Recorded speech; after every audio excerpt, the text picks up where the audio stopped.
আসসালামু আলাইকুম, আশা করি সবাই ভালো আছেন। তো আজকে আপনাদের সাবধান করে যাওয়ার জন্য একটা ভিডিও বানাচ্ছি। সেটা হচ্ছে আমার ভিডিও মালয়েশিয়া থেকে দেখেন এবং বাংলাদেশ থেকে দেখেন, তাতে কোনো সমস্যা নেই। আপনি যদি বাংলাদেশ থেকে দেখেন, আপনার যদি ভাই কিংবা আপনার স্বামী, যে কোনো ফ্রেন্ড সার্কেল যদি মালয়েশিয়াতে থাকে, তাদেরকে সাবধান করে দিবেন এইটা, যাতে এই যে আমার পাশে দেখতে পাচ্ছেন,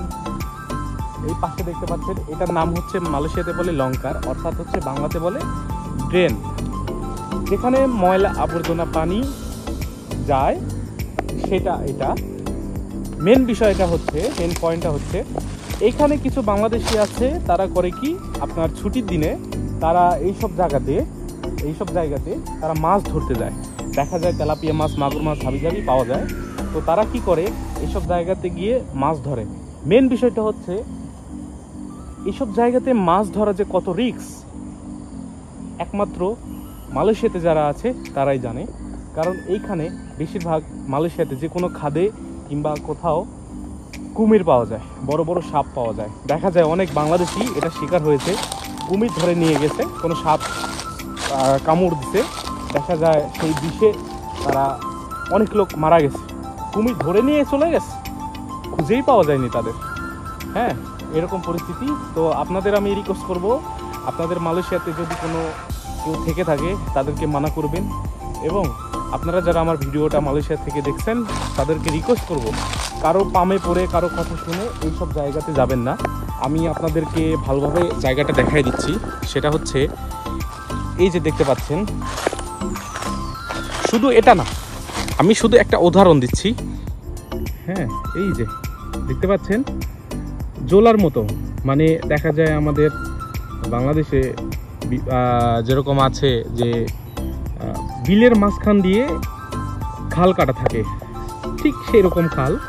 হ্যাঁ, বৃষ্টির পানি, নোংরা পানি, যত পানি আছে এখানে যায় আর কি। তো দেখা যায় এইসব জায়গায় সাধারণত মাছ পাওয়া যায়।